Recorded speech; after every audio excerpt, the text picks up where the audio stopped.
what's most important tonight, and that's to talk with Mary Marshall Clark. And Mary Marshall, while I'm sort of introducing you, I'm going to ask you to unmute yourself, and I'm going to let you drive the slides from this point forward. I've actually had this invitation to bring Mary Marshall to our webinar series for several years in my hand, and I've been waiting for the right time. And this seems to be it, because it's not just about 9/11, although we're going to talk, I think, quite a bit about 9/11 tonight, but it is about this notion of social suffering, of the pandemic, the crises that we're all going through. I certainly hope that all of our friends and colleagues on the West Coast are safe tonight from the horrific fire landscape that's there. And I'll answer my own question, as I posed to the audience in the initial slide, and that is, I distinctly remember being a teacher in 2001 on September 11th. I was standing in front of a room of 8th graders, not so far from Washington, D.C., and just outside of Charlottesville, Virginia. I remember having a student in my class that first period whose uncle worked in the financial district in New York, and I also had 2 students who had parents who worked in the Pentagon. I remember stepping into the hallway and having this really distinct feeling as I heard from my colleagues kind of what was going on. Back then we didn't have internet, certainly, in all the classrooms or TVs. And I remember having this distinct feeling that I was going to return to the room, and whatever I was going to say is at least one of the things that all these kids would remember many years later. Now, it's a little bit the ego of a teacher to think that they'll remember my voice on that day so many years later.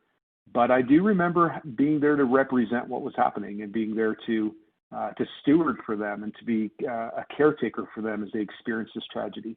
Mary Marshall Clark, thank you so much for joining us tonight. And I'd actually like to open this up with a direct question to you, and I hope it doesn't step on some of what you plan to share tonight. But Mary Marshall, just on a purely personal level, what do you remember from 9/11? Well, I really appreciate, first of all, Andy, you having me speak. It means a lot to me. I went to school at UNC Chapel Hill. I see one of your faculty members is there now, and I've heard about your center for so many years and respected it so much. It's just an honor to be here. What do I remember? The day is seared in my memory like it is for all of you. And let me say first, though, I'm just very touched by Josefina Miller's comment here about how she was watching the TV, I forget, Mexico or somewhere in California, and she saw the look of fear on people's faces on the television in New York, and she cried. That's part of my talk tonight, is the story about empathy and empathetic connection. I had no idea when I was living here and experiencing 9/11 on a daily level that other people experienced the social suffering that we did or felt it. And I think that's a very important dimension of my talk tonight that I want to highlight right at the beginning. So Josefina, thank you for that question. I was taking my son to school. I live on the Upper West Side, not 3 minutes from Bank Street, by the way, on 112th Street of New York City. And we were late that morning, and I had to teach. It was, as you all know, a Tuesday. And so normally I walked him to school, but then I just had to catch a cab, any kind of cab, ended up with a livery cab, dropped my son off to school. He was 9 turning 10, and hopped in another cab, livery cab, to come up to Columbia via Amsterdam Avenue. And the gentleman who was driving the cab was speaking, I thought, in Arabic. I didn't quite understand, but it seemed like it. And he was very, very distressed. And I felt for him. I thought maybe he was having a heart attack because he was yelling, he was crying, he was swerving up and back and forth on Amsterdam. And I said, "Sir, please slow down. Let me find out what's wrong. Are you ill? You can stop. I'm not in a hurry." And he just said to me, the second plane just went in. And that's all he had to say, and I knew exactly what it was. My son, again, had been in school in Lower Manhattan during the bombing, and I believe it was 93 from basement. And the kids in that school, we were doing oral history with the 5-year-olds that year, and they had all kinds of fears about would that happen again. Some of their parents worked in the building. And so it was already on my mind. And I guess politically speaking, I was aware of what was going on in the world. And so I knew instantly. I went to teach my class. First of all, I stopped at home to tell my co-parent, Mika's biological mother, that perhaps she should go to the school and be there in case he would worry that somehow she was caught up in it all. And I saw in another chat point that a mother came in and sat with her child during the time in New Jersey. And so that was, so she went, and it was a good thing she did, because Mika's best friend, I won't name him, but anyway, his best friend collapsed in a faint because the teacher just remarked that the towers collapsed and his mother worked on the 90th floor. She, in fact, survived, but so it had a direct impact on our emotional life as a family then. And I taught. I went to class, and there were several people who had friends who worked down in the towers, one a paramedic. She couldn't reach her friend. I said, I'll sit with you until Columbia canceled classes, but I'll sit with you until you hear. And there was the way the project got started is there was a wonderful man who worked at the Village Voice who walked all the way from Greenwich Village to Columbia to come to my class, because he said the most important thing I could do on the day of 9/11 is be in an oral history class and try to dream up an oral history project. His name is Daniel Wolf. So that's really a remarkable story. Thank you for sharing it. And I think, I'm anxious again to sort of unpack the dual concepts of listening and transformation that you're going to share tonight. But I do feel that you have such detail and such connection to that moment that that must be part of what makes oral history such a powerful discipline. It is. I'm going to switch to my next slide now. Is that Please. Okay, Andy? Yeah, of course. You can drive the slideshow now. Thank you. So I really apologize for indulging myself in telling that personal story, but in fact, oral history, what is so valuable about it, I think, in times of pandemics of all kinds, in times of crisis, let's just say, is that it's a flexible model of listening that allows for the listener, and this is more true in cases like 9/11, and now we're working on COVID-19, a much smaller project, but along the same lines of what we were doing about 9/11, and we went to the field 4 days after. So we really wanted to get out quickly to hear people telling their own stories in the case of 9/11 before the mass media cultivated the language that people used and the way that they actually thought about it. And if you remember the mass media, you might remember that 33 minutes after the attack on the towers, Peter Jennings actually said, as a broadcast journalist, he said, "We are now at war." Now, this is before we heard our president speak or before anyone decided we were at war, but that's how fast the mass media determined what the situation was. So imagine not hearing it on television, but being in New York City and finding out about it in a cab, not having time to watch television. In fact, I took television out of my home 4 days later because it was driving us all crazy.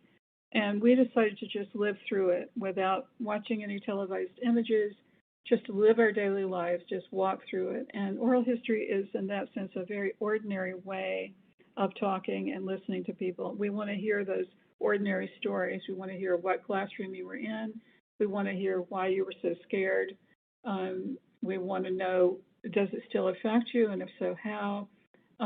So we're historians who work through memory. And Andy, I'm glad you spoke about memory at the beginning, because we are actually creating memories, not that people don't have them, but by inviting them to talk about something as significant in terms of turning points that 9/11 was or COVID is. We are recording memories, and those memories will serve you at the National Humanities Center hopefully 100 years from now. It will serve historians who are writing books. It will serve playwrights who are writing plays, producing plays.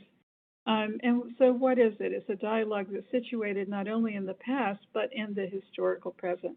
And I'd say that's the innovation that came out of this project, that we don't use history in the way, oral history in the way of a lot more traditional historians use it, which is to go back as far as we can in the past. Of course we do that, but we understand that we're recording memory as well as the event. So also another advantage of oral history is we can record your story, your personal story, and we can also record a social memory simultaneously by saying, Andy, thank you for telling me where you were. Josefina, thank you for telling me where you were. What were other people thinking and experiencing at the time that you did? Tell us about your community. Tell us about your society. Tell us about what people were afraid of.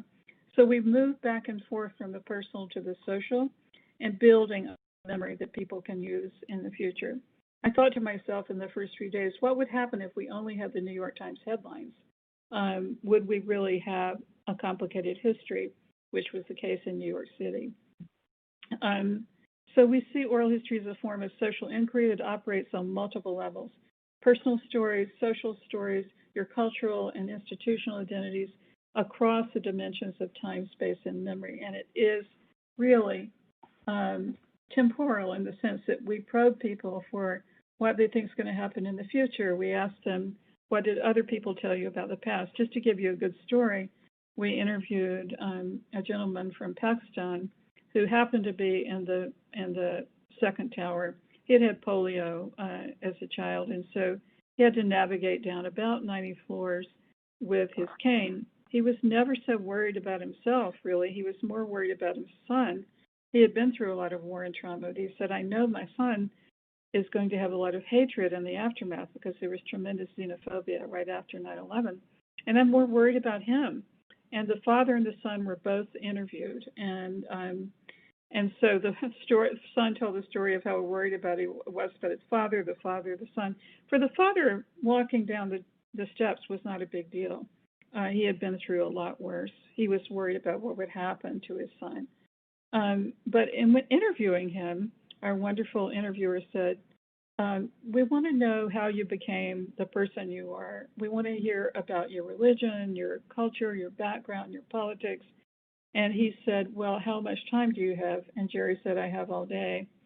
And he said, I have to start 400 years ago. So after 7 hours, they got to his birth. So we did life histories of people. We didn't ask them to rush to tell about the event. We really encouraged them to frame who they were and to tell us who they were before we asked them how 9/11 affected them. And we often didn't ask them, they just brought it up. And where they brought it up in that life story was important to our analysis later on. When I was doing this project, it was unusual. We mostly didn't do projects like this. Sorry, and I also happened to be president of the Oral History Association that year. And we had a meeting in St. Louis 6 weeks after 9/11, and we were terrified that it wouldn't happen, and that we would lose a lot of money. Everybody came. And in the context of going there, I met some really interesting people from Europe who had been working on Kosovo and the wars there, who were psychologists, historians, novelists, and different fields of people, performance artists. And they were talking about oral history in a broader context of social suffering.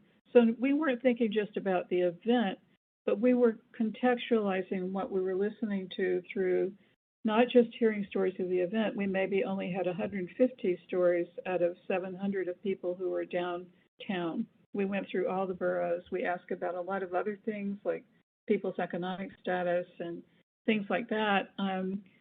So they helped me think through that oral history shouldn't just be the documenting of this event, but broadening out to see how cultures were responding, how people were reaching across the aisle to help each other.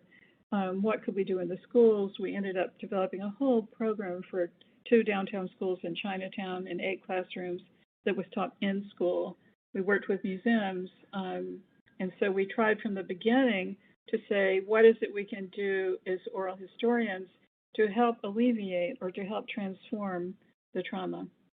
But how do we listen to trauma in a way that we're listening responsibly and ethically? I would say it requires a different kind of listening. It's a very embodied listening, where we're imagining literally we're walking in that person's shoes. As Enrica Capasodi, a member of the Kosovo Project, wrote, psychological and physical suffering merge together in the body and narration, and the body itself becomes a sort of a memory bearing traces of the past. So you could not interview anyone who had been downtown with asking about the sensory issues.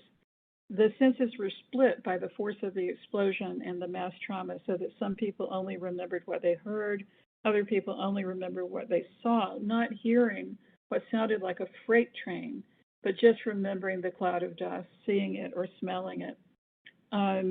We found very quickly, and we're finding it again now in our COVID-19 project, that there are certain people who can listen to these stories, and there are others, very fine historians and oral historians, who simply cannot. Maybe perhaps because they're so empathic that they literally embody the story to the extent that they can't breathe it out or let it go. And I think I have an article assigned about that process, what it means to inhale it and then exhale it. What are some qualities of an embodied listener that we're looking for if you're thinking about doing projects like this? The ability to connect both very viscerally and emotionally with the interviewer, the ability to create an environment of neutral and supportive listening where experiences, no matter how graphic or harrowing, can be conveyed and absorbed without us as interviewers demonstrating excess emotion. My interviews on the COVID-19 project have been with frontline nurses, and those have really been challenging because they take you right to the edge of death. We used to say that death was always in the room when we were doing the 9/11 work, but here, in the air, but here death is in the room. So how do you encounter death as an interviewer? You have to be ready to kind of think about that and let the person express without overtaking it into yourself too much. Then finally, we asked people to be witnesses to what they saw, heard, and felt. So sometimes a person will get stuck in their own story and will say, well, tell me how the other people in your community experienced that. And that's both a relief to the narrator, and it's also very, very good for the archive because we get to hear these broader stories about where they came from or the kind of community they live in. And the COVID-19 project, we're very curious about neighborhoods, so we have a lot of those stories. In this kind of oral history, you don't expect coherent narratives. We never impose it. We don't believe in the idea of closure. We let people tell what they can tell and stop there. Sometimes the narratives are fragmented, and sometimes they have new ideas in the middle of a sentence, and we go with that because we hope through our supportive listening that they are going to a place where they feel partially transformed and can talk about the story with greater relief or to someone else. Many of the people we listened to after 9/11 had never told their story to anyone else because they didn't want their wife or their husband or their partner to know about it and be harmed by it. So we were often the first listeners. Also, the complicated explanations for the event. People would have contradictory narratives. At one point, they would say, this is what happened. Another point, they would say, that's what happened. This is to be expected in a time of chaos. Why is it important for us to do this work? Oral history, I believe, is in its purest sense dialogue. And here I'm talking about broadening oral history into the humanities outside of its niche as a field. And dialogue is the basis of all human relations, and therefore the most ancient and precious art we possess. We have a lot of evidence of storytellers who just couldn't stop telling. They tell to live, they tell to revive themselves, they tell to perform their stories, to get their stories out of themselves. And they tell for larger purposes that we don't even know about. But we need to let them drive the narratives. Unlike a research interview, we do never interrupt them. We never say, but I have this on my agenda. We just listen to them as they develop into a meaning-making process, which is part of what we're interested in. So let me just not dwell on that too much. Let me tell you a little bit about the structure of the September 11th project.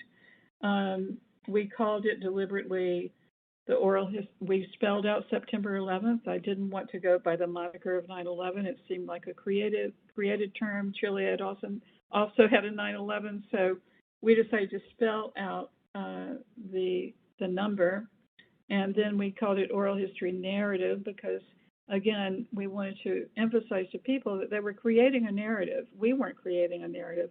They were creating a narrative. And memory project. Why is it important to call it a memory project? It is not just journalism. we told everybody we interviewed, that we want you to think about who's going to listen to this or read this 100 years from now. And so that is creating a memory. And since we're starting the week of 9/11, there was no past to go to. And 9/11, for those who lived here, was in the Washington and other areas, was a very disruptive event in terms of time. People did not know how to put it in historical terms. What was similar to this? Nothing. In fact, the immigrants, the 191 first-generation immigrants we interviewed, were the ones who could put it in a framework of war and trauma that they had been through in other places. Peter Behrman, the wonderful, wonderful sociologist who came from Chapel Hill, and I had not met, as a matter of fact, before we wrote this project together, wonderful sociologist who runs Insight now, designed the frame of the project, which was that it was a longitudinal frame in which we would study, we would interview people over time to see how their language changed, to see how the meaning that they made changed over time. Initially thought we could go back to people 3 times in 6 months. That, of course, didn't happen. And so it ended up being 2 times over, and sometimes 3 times over 24 months. We had 30 interviewers. We have about the same number for our COVID project now, and that's deliberate because I decided that if people did more than 10, the interviewers themselves would become very traumatized, and we didn't want that to happen. We met with the interviewers weekly, and we did nothing as co-principal investigators. We listened to them, and they had the ideas of what they should do next, and we supported them. So in a way, we did a mini oral history of them as they were going on. A couple of years later, we worked with some psychologists who advised us, but I got a lot of complaints about that from the team because they preferred that Peter and I just be there and listen. So that was another form of what I'm thinking about in terms of alleviating social suffering. How can we connect and support each other in doing really difficult work? So altogether, we collected 900 hours of testimony over 3 years. We, in the end, did about 40 hours of video. Mary Marshall, may I ask you a question before you move on? Sure. As I hear you describe this, and by the way, I want to welcome Peter actually to the webinar tonight. I see that he's in the room. Thank you, Peter, for joining us and for doing the great work you are. But as you describe this process of collecting these oral histories, particularly for those who don't have English as a first language, is there also a context whereby they can express their narrative or their thoughts or their memories in a nonverbal way? And I'm in particular thinking, as you describe this, I'm thinking of World War I, right, where literally we did not have the language for what people were seeing, and so art and graphics became super important way to express things that there was no word for. How did you handle people who just could not describe this kind of event?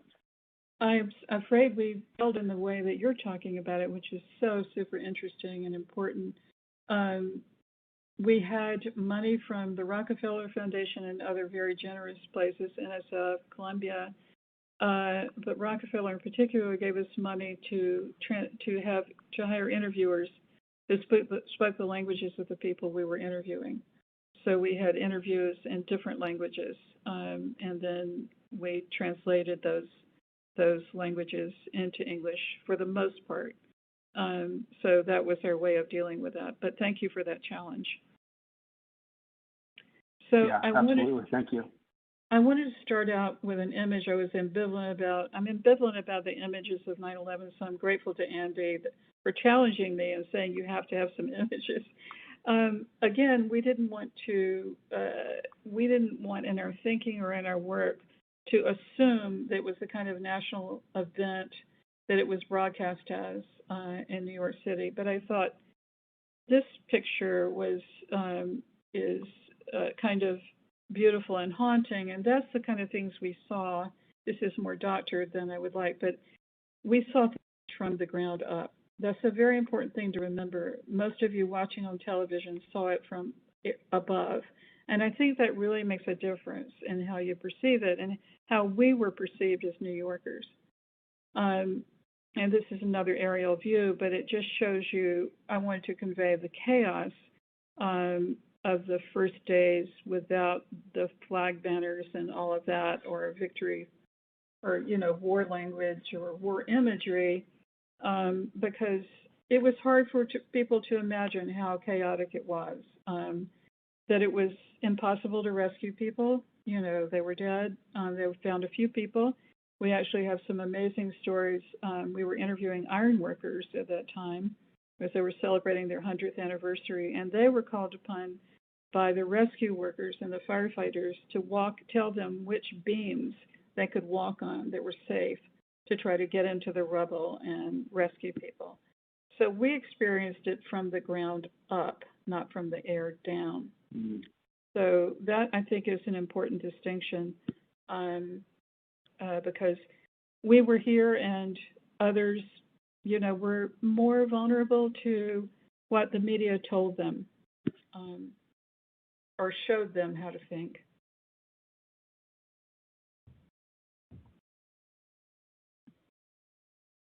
So this is more or less what those of you who were not here saw. And many, got calls from many people around the world, are you all right? Are you injured? And really it was in a very small circumference, but the drama of the images really conveyed a different thing than what we were living through ourselves. And this is where I think positionality in the recording of disaster or crisis is super important. I have a dear colleague, Alessandro Bertelli, who's an oral historian of war and resistance, I must say, if not transformation, from Italy. And he wrote me at the time to say, and this comes from somebody else, but he said, just remember, perhaps because it was the most covered event in recorded history doesn't mean we know anything about it. And so that's simplistic in a way, but I think, the work of Brigitte Nakos and others who had written on mass-mediated terrorism talked about the kind of trifecta between the mass media, the government, and public policymakers, and how, in a sense, this story was being taken into directions that maybe New Yorkers didn't agree with. I mean, it happened to us, and so in oral history we felt that we had a right to speak because it did, in fact, happen to us. Professor, may I ask a follow-up question, please? It's come in under the question box. I understand and I appreciate the way that you're positioning, if not the ownership, at least the perspective of New Yorkers on this particular event. Did you also conduct oral histories in Washington or Pennsylvania or other places where the planes came down? We did not, because other people, other very good people were doing that. The women from Pennsylvania, I'll never get over how amazing they were. They came to visit 3 times and sit with us and read our interviews, and we did a live training of them, and also of the people who did the work in Washington. Because we just felt that the local people could do it better. Yeah, absolutely. Out of curiosity, do you have any, I understand this is kind of off the cuff question, but do you have any sense of resources for those 2 locations that might be a good place for any interested audience member? Voices of 9/11 is a film series of video testimonies done by Ruth Sergel and Pamela Griffith. I think it may still be up. They also are important because they sat downtown and they interviewed people, ordinary people, from a gallery called Here is New York. So those are interesting. I'm sorry, I don't have, but I can get That's you. Okay. Sure. I realize Thank we're you. out of time here. So we did have challenges in doing our field work. We had some of the challenges that I think I've already referenced was that, you have to imagine what it felt like for people who were not being treated well either by the government or had lost something or were frightened to talk to Columbia researchers. So what did it mean to them that we were asking them these questions? We interviewed a lot of people in communities that were being profiled.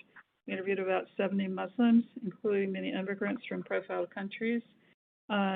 Very haunting stories I wish I had time to tell you here, but I don't really. but they're in our book, which I can't remember the title of right now. I can hear Peter laugh. After the Fall. New Yorkers Remember September 2001 and the years that followed. We took 19 stories that really represent the diversity of the collection. We have a paramedic who was the last one to drive out of the scene, who really, really opposed the idea of war. He said, "What I saw here, I can't imagine that we would want to make that happen to anyone else." You have to remember this was an attack on citizens. This was not a military base. And so a lot of New Yorkers were just horrified that something else would happen in their names. I know there were a lot of protests here and so forth, but it wasn't an easy step to a revenge narrative, although people had anger and fear and all those things. So that was, was how do we get them to trust us? We did a lot of research to understand where they were coming from, learning from groups like Asian Americans for Equality about the backlash against those who look like the enemy at home. This is a graph you can't really see, but it shows you the anti-Muslim assaults at their highest level on 9/11, and it actually interestingly shows you in 2015 that was about at the same level. So the aftermath of 9/11 is also a very significant thing in the nation. So the field work was complex, and I would say a lot more about that if I had a lot more time. But I would like to say that we had terrific support from Peter and ICERP, the institution he represented at that time. In our second year of the project, we had 3 psychologists who were working downtown and had a lot of good sense about things that our interviewers might need in the way of support. And some of them went and got therapy with them. And then that group partnered with us to do curriculum designs in 8 classrooms in Lower Manhattan, and to partner with the Museum of the Chinese in the Americas. And the sweet thing about that is we're partnering with them again now in our COVID work. And we've been partnering with them since the 1980s. So we did work in museums, we did work with schools, we worked together. And this was very much in keeping with how New York responded. This is just for you to read about a sampling of the kind of people we interviewed, but New York was responding in very innovative ways. Philanthropy, there were the most mainstream philanthropies have a long time between when you apply and when you get the money. So New York Community Trust became the go-to place to release money from Carnegie and Rockefeller and others. You're doing the same thing now. So people kind of reached out of their own cubicles, if you will, to help each other. It was remarkable, the kind of interesting connections people forged, I would say. And we also did a project on response and recovery, documenting all of that work. So just to say quickly that one thing that unites oral history and sociology, and it's been such an interesting thing for me in moving into sociological frames of thinking, is that we are looking for turning points, historical and or social and personal moments that define changes in historical consciousness and imagination, a break with the past or a transformation. And that's why I wanted to talk about transformation. Though it wasn't the kind of a transformation here in New York, I think that it was perceived of in the world. So, our goal was to really let people talk in ordinary ways about those kinds of small transformations. And again, to jump ahead a little bit on the COVID-19 project, which again was designed by Peter with a longitudinal frame, smaller set of people. We're only interviewing 200 people, but we're going to 1,000 to get surveys. We're going to 500 to get them to write their thoughts before we even begin to analyze them. And so that was a similar attempt. So then we moved from stories to analysis. And what did we find? I can't really go into depth here again, but again, we did not find that this was perceived as a massive global turning point towards war. Ramin Moshref Javid, who went to war as a U.S. soldier in Kabul, says this is not a war, this is something small. Once you're bombed on a regular basis, you're targeted as a people, you know what war is. Another story that stood out was that of James Dobson, the last paramedic to drive his ambulance out of the site of 9/11, a Republican. I am more of a pacifist than ever, I said, and I'm a Republican, because what I saw that day, the devastation, I could not basically see that, us doing that to other people. So there were others that fought for peace. I've used that phrase deliberately. Families for Peaceful Tomorrows who lost loved ones and did not want their stories used for held vigils. And many other people, the peace movement was very active here during and in the aftermath of 9/11. We published a little book, which I'll show you the book cover now, and then go back. And much to our shock, I got a call sometime in late August in 2011 saying that the book was being performed by the amazing Carl Rux down at the Jerome Green Space, A City Reimagined, Voices of 9/11 in Poetry and Performance. And they actually were performing the stories of our narrators. So that gave me time to contact our narrators. They were performing a blind street vendor from Queens who lost her way after 9/11, her husband, several other people, a teacher, and we actually brought them into the audience of the event, and they got to hear and they got to see and meet the actors and hear how their stories were transformed into an act of poetry and performance. And so the arts are very important in oral history. That these were transformed into the arts was significant. Injured Cities, a conference comparing social suffering across borders in 2011. People who've written about our collection, Rebecca Solnit, Paradise Built in Hell, takes 5 communities around the country, including Katrina event, and compares them and looks at how creatively many of the communities transform themselves to be able to come together. So I don't have much more time, but I want to say that, that we're now, and I've mentioned the COVID project quite a number of times. That, Mary Marshall? Yeah. Yeah, we have about a half an hour, almost 40 minutes, so you have plenty of time. Yeah, so we'd love to hear some of these examples. Yeah. Yeah, so so just to slow down a little bit then, the Carl Rux performance was kind of amazing, I think, for all of us too, and for our interviewers who had worked so hard, not knowing if these stories would ever matter. And the sweet thing about the book was that it didn't end up on the terrorism history shelves in bookstores. It really ended up on the History of New York bookshelves at the Strand, which was a great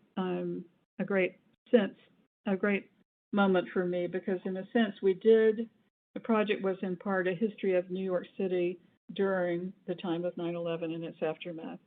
What happened to small businesses, what happened to kids in Chinatown, where it was not really focused on by the city educators as an important area. We created the schools weren't clean, for example, with pretty big crisis. So we created with 3 other universities a program called Ground One, and we worked with the Chinese of the Museum of the Americas, training their interviewers, the young people there who worked there, to do their own interviews about the loss of economic viability in Chinatown, the xenophobia they were hit with. So this I think of as real humanities work, where we were just lucky to be able to get the museum interested in working with us and working in communities directly, having learned what we learned from all of the interviews we did.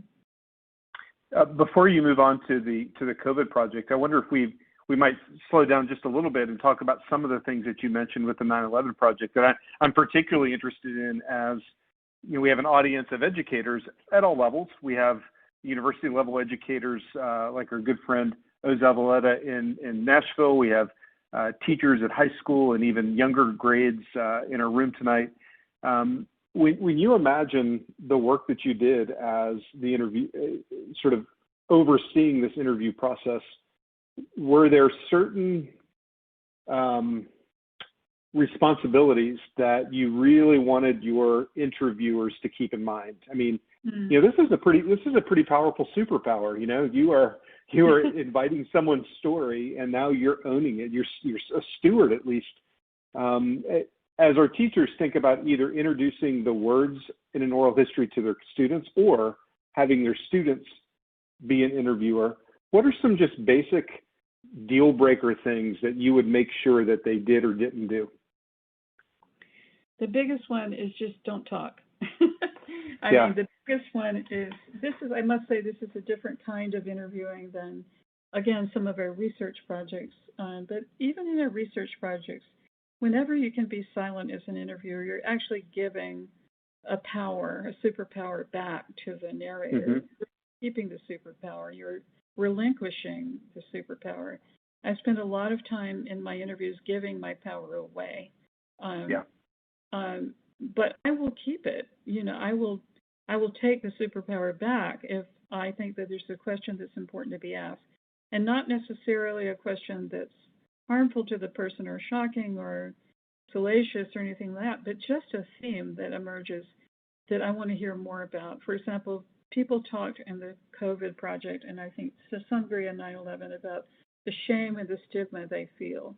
And so one superpower thing to do or share with a narrator is to echo back what you've heard in real words, and to say, I hear you talk about shame and stigma, and I've heard other people talk about that too. And I think that's a really important theme, and I'm wondering if we could talk about this or that, to kind of note something important that a person has said before you ask a question, and then to follow up with that. So listening, we have a hilarious story between Peter and me that I'm going to share now, which is that as we're first working together, Peter translated what I said, which was that I often pinch myself under the knees when I'm about to ask a question. It's very Pavlovian. And Peter thought I said, hold a dime between my knees. So he's been broadcasting that. I don't think I could do that, but it's just a funny story. But I really try to keep myself from asking too many questions. But there's a point when a person needs you to ask a question because the story is just too hard to tell. And then you ask them something simple, like, what are you going to do for the rest of the day? Or tell me a funny story or whatever. So I think we are custodians of the other person's humanity, if we're talking about the humanities, and sense of balance. So sometimes when a person gets so wrapped up in their own personal story, we might ask them to talk about another person's story, or we might shift the subject. So this kind of work in crisis is it's a highly refined kind of oral history work. So research is the other thing. The more thinking you do and understanding you have of what that person's been through, even if they haven't written a book or written an article, but something you can say, I saw your performance and so, and it really moved me. Something to engage with them quickly as a creative person, as a person that has something to say, I think is very important. But mainly listening to the point that they get to make their own connections from one story to the other. Yeah, that's a fantastic answer. Thank you for boring down on that. And I wonder if I can follow up on that just briefly and ask. I noticed that you said, and I don't feel like you stressed this necessarily, so I'd like to sort of invite you to talk more about it. How do you differentiate? So there's the process of the oral history, and then there's the product of the oral history. So you've got that engaged listening. You've got a structured setting where one person can share their memories with another.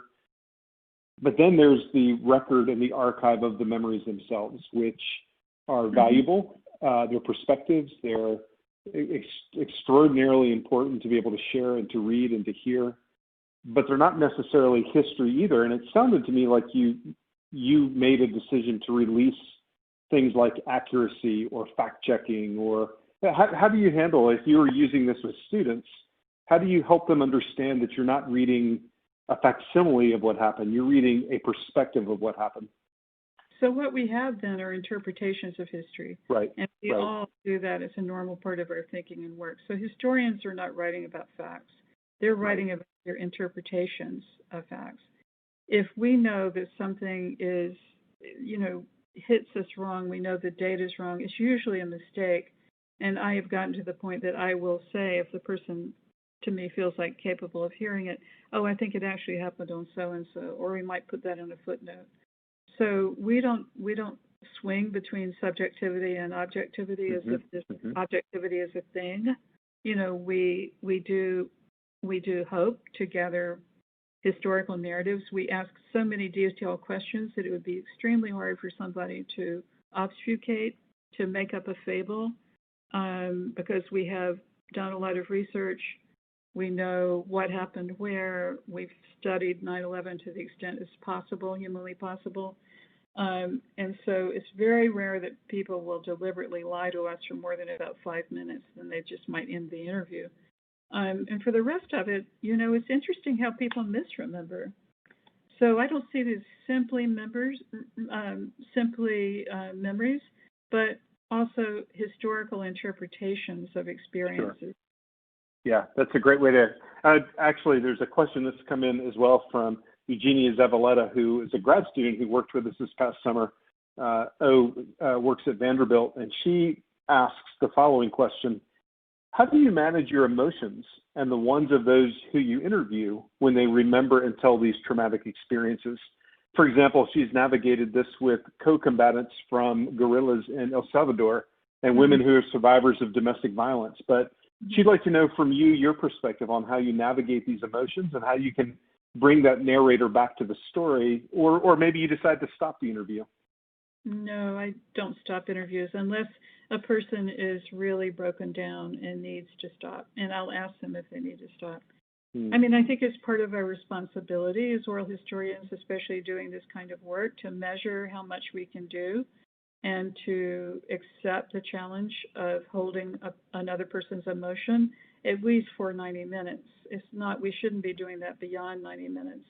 And, you know, part of what our interviewers did naturally, and this is one reason I suggested it for COVID work, is the interviewers would write accounts of their interviews and send me these long accounts after 9/11, and it really helped them to put it in narrative form. So I really encouraged that. And when the time came for them to have real help, I found them help. I found them a team of psychologists who spoke 5 different languages, and we ended up finding everybody who needed a psychologist, including our narrators. Not that we ever knew what happened in those sessions, you know, of a person that they could work with. So we don't assume we can, or trauma workers, we assume that we can temporarily hold, I don't want to call it a trauma story, a really difficult story, but that we provide people resources if they need. And we actually had a script developed by our lead psychologist and a triage point where the interviewer would call me after something difficult happened. I would call her, she would spend an hour listening to me, and then she would call the interviewer, and then the interviewer would decide to share some sources with the narrator. So it was very carefully curated, and I honestly think we have a responsibility to people to do that kind of curation. Yeah, great point. One last question. This one comes from Julie Trotter with an assist to Jackie Dukes, who helped her paste it into the question and answer chat box. Thanks to Jackie as well as Julie. The question is, can you talk a little bit more about how one becomes an embodied listener? It reminds Julie, the writer of this question, of Ruth Behar's book, The Vulnerable Observer. It seems like there's a lot that goes into listening and asking questions long before the interview actually begins. Well, so I learned that sitting on the back porch of my grandmother's house when I was growing up. And I kind of listened to my relatives tell stories, and some of them were painful, and some of them were long, and some of them were boring. But I learned that you don't ever exit that story, that you sit there and sit with it until the telling is done. And this is also what we're learning from our Indigenous colleagues, faculty members, et cetera, that part of making the commitment to this kind of listening is to know that you can get relief afterwards, but that you're making a commitment to listening for a limited amount of time. I know Ruth Behar, and I know that book, and so I have a lot of respect for her. And I think a lot of what she points out is right, that we have to be willing to be vulnerable ourselves. Great point. Thank you for answering those questions. And I'm curious now how that experience in the 9/11 project is informing your new project on COVID. And I think you're going to share some of those details with us. Yeah, let me just share some details quickly because I get lost in telling stories. So, so if we think more broadly of oral history as a form of social inquiry that brings together, especially the disciplines of sociology and oral history and historical sociology, we have almost an obligation to document not only the suffering, but the social conditions that people are living in that cause the suffering. And this is much more acutely the case in our COVID-19 work. And the structure is very, I wish Peter were on the mic so he could correct me, but the structure, the longitudinal structure is similar. And let me just move through here. So as I said, there are mixed methodologies. We go to, first of all, 1,000 survey respondents, and the survey will gather certain demographic information, a little bit of information about psychological wellness, and then we invite 500 of those people to contribute to diaries, or what we call chronicles, to write about their experiences. And then we invite 200 for 3 interviews each, and we've done the first phase of 200 now. So the 18 months is the period that we're looking at now. So we focus on shared agency in the interview, and this is a mixed methodology. This project's being led by 2 sociologists, aside from Peter, Denise Milstein and Ryan Hagan, and a few oral historians are in it, but I mean, they're really developing it, designing it, and leading it. So this is an expression of our mutual interest as sociologists in oral histories. I like how they phrase, we accept a varied and transforming structure in the interviews. In other words, we don't use a list of questions as some people doing surveys might. We have a list of prompts and things that we're interested in that we spend tons of time talking about and refining based on reading and listening to interviews that come in week by week. Something similar that we did after 9/11, really trying to listen to as many as we could. So we're looking at very different responses. We're open to people bringing up their own prompts, their own confusions, and their own fears and theories of whether 9/11 is real or not. We've even gotten a lot of those kinds of theories that maybe it's not real, and we know where that comes from. Willingness to shed our expectations as interviewers, to use the interview as a form of meaning making, however, temporary. Sometimes we also see, as we saw in 9/11, that people are not at the level of making meaning. They're just trying to make sense of what's going on. So we ask people about the future, what people are imagining. That was horribly difficult in the spring of 2020 in New York City. They couldn't imagine a future. Maybe we still can't. And again, I might have said earlier that 9/11, looking back, it seemed like we were chronicling the mourning of a city. In this case, we have a lot of anticipated grief as well as a lot of real grief with no endpoint, and so it's much more chaotic and difficult. We ask about people's living spaces. We see them in Zoom. We ask about place. We ask about neighborhoods, what they're doing differently. We ask them about trust is a major category of our work. We were trying to figure out who do they trust, if they trust anybody. Do they trust the government, the medical establishment? They ask about their families, their intimate relationships, their communities.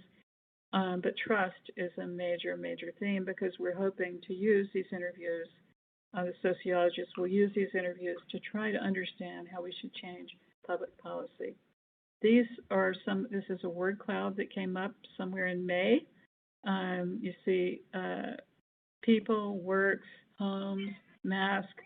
These are the most frequently used words at that point, which actually fit with a lot of the themes we gathered that are filled with fragments, preoccupations, and contradictions. Mixed chronologies, reporting things happening differently in different times that we interview people in the one interview. People looking backwards for an experience that they can use to get through this experience. Again, the inability to talk about the future in clear ways. A lot of opinions that are about options that are rooted in privileges. People obviously are angry, if not outraged, that there's privileges has really made the difference between life and death. Why should the powerful own New York City? And then self-isolation, people turning in to try to make sense of things. But again, the drama of the reality of the social isolation is a breaking point. I remember being the day that I saw this headline when the coronavirus deaths exceeded 9/11 deaths, and I think that in the memory of New York City, that was an important turning point. What are we finding? What are we thinking about public health and the pandemic of racism? The pandemic of racism, I want to use that word very specially because it's global. It's been building for a very long time. We think a lot about the work of Dorothy Roberts, who wrote a book called Fatal Invention, about how the creation of race as a concept has pretty much destroyed any chance of a viable public health system for African Americans and others.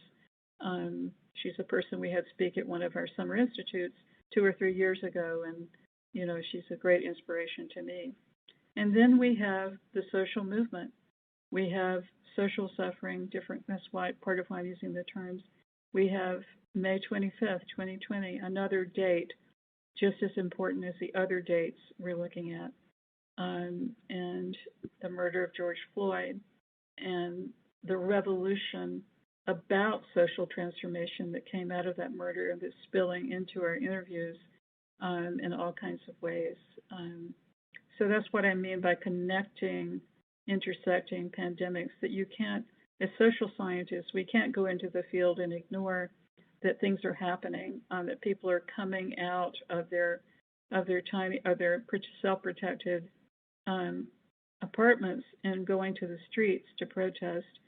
Again, the hopeful idea that Black Lives Matter is reaching other countries, Japan and others, to negotiate a new future, to transform the world. So I think, Insight very much supports the idea of making change, whether it's oral history or sociology. I'll just say in my own words, we use oral history not only to make sense and make meaning, but to analyze underlying conditions that make disasters so complex for vulnerable communities. We learn from oral histories of crises, pandemics, and emergencies to resist and reconstruct social conditions, to reshape public policy. We use oral history as a tool of social inquiry, but also as a forum through which to challenge and transform democracy. We speak, as one of my great mentors, but never directly, Paulo Freire, the Brazilian educator, said, to transform the world. And so oral history is not simply a passive methodology of chronicling people's suffering. It's a form of engagement and to deepen our understanding of the social conditions that underlie that suffering so that we can best know how to address that in our own lives individually and as our lives collectively.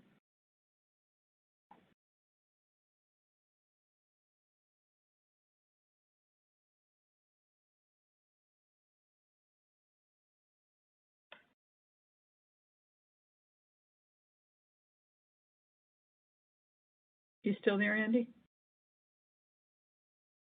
Yeah, I sure am. I want to thank you again, Mary Marshall, for doing such a great job of conceptualizing for what, if not life's work, at least is the last 20 years of your work. I do have a few questions for you, though, to start to wind tonight down.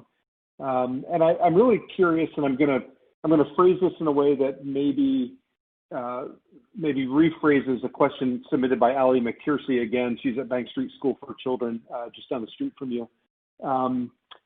We talk a lot in our webinars, we talk a lot in the humanities about making heard those voices that often haven't been, or acknowledging marginalized voices, making visible the identities of people through the whole narrative that we've constructed for several centuries have been either lost or intentionally pushed aside or maybe just not available, whatever that may look like.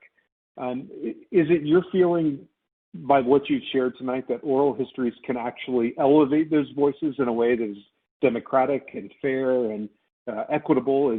is oral history, in fact, a way to bring out the voices that we often don't hear? Absolutely, and that's what we've been around at Columbia. I haven't, but personally, but the program's been around since 1948, and it was founded by Alan Nevins, who was a Pulitzer Prize-winning author, and founded as a study of politics and government, and all very great work. But I guess we did projects along the way on the 1960s and other things, but still these are mostly projects with leaders who had some influence, people of influence, I would say. And so fortunate to be able to work with Peter and others after 9/11 to change that way of working, and to understand that we need to go to people that we would never normally maybe talk to on the streets, or wouldn't know where Columbia was, or wouldn't care, and maybe be turned off if they did, and that we can have so much more to learn from people who we don't normally encounter in a more formal oral history program. So I think it's not only a tool, I think it's become more and more mainstream in a radically changing field of oral history, with great leaders like Amy Starczewski, who runs our master's program, and a group of younger, more diverse leaders from around the country who are changing the way that oral history is done and centering it in justice issues. I guess we all feel that we don't have a lot of time to waste. That there are a lot of problems in the world, and that oral history is a tool to be able to, as you say, elevate. But I mean, maybe we need to de-elevate ourselves and just try to listen better and get rid of the hierarchies. Hierarchies don't work well in field work. You pretty much have to take off your coat and roll up your sleeves, and be one-on-one with people in a very real way. And so it challenges us to work differently, not just in one-on-one situations, but if we really want to understand a community, maybe we should go live there for a while before we ask the questions.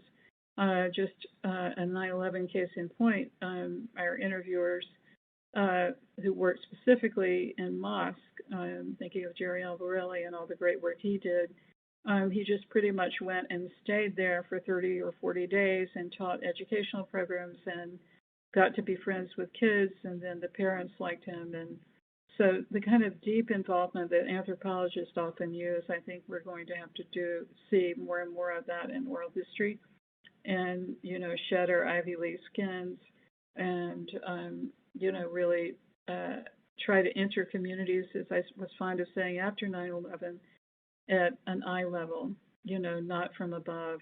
And again, rejecting the aerial view, getting out of the office and being in the streets and listening. Somebody asked about how you must have to prepare for a long time before you become a vulnerable listener. Well, that's true.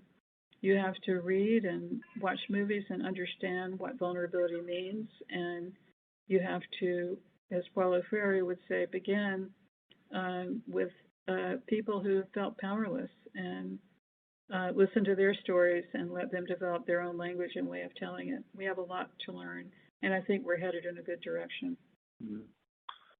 So you collect these stories.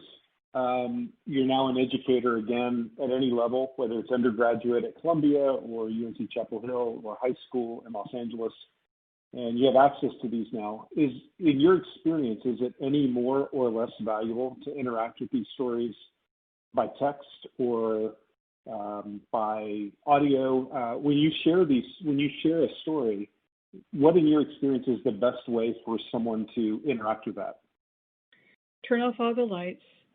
Turn off the screen of the computer, turn off the video, get into a room and listen. I mean, I had the great chance of interviewing Archbishop Desmond Tutu, and I actually did tests with students, watching him in his red robes, reading the transcript, or just listening to his voice, his amazing voice. And I think that there's a lot in just accessing the audio, but different people learn differently. That's why we have all three modalities. Some people come with less time. Teachers don't have time to listen to 100 hours. They need to read the transcripts. And along those lines, I want to say that Amy Starczewski and Gerald Alvarelli, two fantastic educators, wrote a guide to doing oral history in the schools. It's on our website and in site. We'll make sure and, put that in your, I'll send a link to that so you can broadcast it. But this guide has been used all over the country and adapted. That was meant for middle schoolers, but it's been adapted to elementary school. It's used now in Harlem in elementary school. It's been adapted to high school, and it really worked well. People's grades went up when they went through this curriculum because they're putting themselves and they're interviewing people who live the history that they're reading about, and so they just get so turned on. So basically, yes, I think audio is fantastic. I think watching a person's facial expressions change and how they shift in their seats, if you've got video, is also very interesting. Some people would rather, put themselves in a cubbyhole and read the transcript. It's all about how your imagination works. Sure, that makes a lot of sense. You've given us several examples, and the archives and the work that you've done really has focused on this notion of transformation and healing as it relates to suffering. In your own experience, though, I want to ask this question in sort of elementary terms on purpose, but oral history isn't always just about tragedy either. Do you have examples or work you've done about oral histories around transformational events that are positive or don't have? Yeah, tell us about that. Most of the work we do.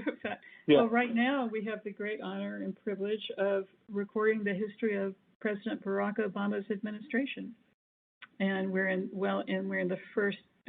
Have done the first year of field work, and are on our way to finishing in the next 3 to 4 years. And it's an extraordinary project that touches on ordinary people. We're interviewing ordinary people, but we're also interviewing people who, created policies and programs and had incredible roles during the administration, not only inside the administration, but government officials who made a difference, whether it was healthcare or the FCC or whatever. So that's a beautiful project that we're doing now. We're also doing the history of the Human Rights Campaign in Washington, D.C., a 40-year-old lobbying group for the rights of gays, lesbian, transgender. And so doing that project is a very, very hopeful project. It's all about transformation, the transformation of the law, the transformation of values and ethics, and so on and so forth. And we did just finish the history of Robert Rauschenberg's his life through interviewing a lot of people about his life and about his art, and that turned out to be a book in our oral history series. And so, we do a lot of history of philanthropy. We do smaller projects and histories on really important and transformational small organizations. And so we're having to turn away work right now, and that's a very good feeling. But no, balance is important. I always wanted to do a project in the arts alongside our other projects, and we've done that over the years. So I see it as the art of keeping balance is really, really important. Yeah, fantastic. I don't know that this is going to be an easy question to answer extemporaneously, but I'm going to take a comment that Monica made about teaching Beowulf and her focus on tradition and oral history. Do you have a sense of the history of oral history, of the tradition of this disciplining craft that you've devoted your professional life to? How can we trace this back through time? Well, we start, there's so many different starting points. So I no longer teach about the origin of oral history. I teach about the origins of oral history, starting with different points. We're starting next week in my seminar on method and theory with Francine Spain-Willis. And she is Cheyenne, coming from Montana, and she is going to tell us about the origins of oral history in her homeland, her home, and about the incredible work that her tribe has done in bringing back the bison. So this is an oral history project about the land, about animals living on the land, and about the people who were waiting for the bison to be returned after the bison people and the bison were thrust out by the colonizers. So that's one point of origin. Herodotus refused to write a book until he had done an oral history. They didn't call it oral history, but he He wanted to get the war stories directly. He wanted evidence, his own. He wanted to have historical evidence given to him directly. So he's another person. And there are just countless. Oral history is a worldwide movement. We don't own it in the U.S. We don't own it in the world. It's been a part of world history for a very, very long time. It has very strong roots in the post-fascist period in Italy and the post-fascist period in other countries or post-totalitarian periods. So Brazil, Italy are sites of great intellectual work, Argentina. So as long as I've been in the field, which is since 1990, we had a conference in 1993 with participants from every continent in the world, all doing it different ways, using different methodologies, some purely oral, some oral to writing, and some performative. So we're a big tent field, and we don't want to narrow that tent in any way. Yeah, that makes a lot of sense. I want to thank you for spending your evening with us and sharing the fantastic work. I also want to remind all of our audience that the link to Insight is in the tabs that's above the PowerPoint. So please do make sure that you visit the site and you start to familiarize yourself with the resources that are available and some of the projects that are coming up. It sounds, Mary Marshall, that while we came here to talk about one project, what you've done, I think, is illustrate and show us all the other just wonderful work that oral history as a field can open up. Well, we're so happy and grateful to be able to do it. And again, many thanks to Peter for understanding the importance of oral history and the way that, it's hard to find people in universities who care about what seems like a modest activity, but it's made a huge difference. Thank you. Tomorrow's a big day. Tomorrow is 9/11. I hope that for all the educators with us, if there are ways to pause and to be reflective about not just the day, but the ways in which we approach this suffering through transformation, I hope you nod your head towards this conversation with Mary Marshall tonight. Thank you again, Mary Marshall. I hope that we can work with you again. Thank you, Andy. Anytime. I want to thank everybody for joining us tonight at for our webcast. You can follow us on our social media feeds on Facebook and Twitter to get an update of all of our upcoming activities and virtual and online programs. I'd also encourage you to sign up for the email list at the National Humanities Center.org, and of course the library card to the digital library will give you access to everything that's coming up for the coming year. Our next webinar is scheduled for September 15th, next week. I'll be joined by Austin McCoy, who is an assistant professor of history at Auburn University, for a session titled Defund the Police, Protest Slogans and Terms for the Debate. Don't forget that the pre-reading for Austin's session is in his folder in the digital library in the group. Please do review that before we come together for our live session, and you can look for the recording of tonight's session. Give us a couple of days to get it rendered and online, but you can use that as a way to reflect on tonight's session. Thank you again, everyone. Have a safe and a wonderful day tomorrow. Again, to all of our colleagues in California, please be particularly safe with the fires and with the devastation from that. We hope to see you next time at the Humanities in Class webinar series. Good night, everyone. Good night.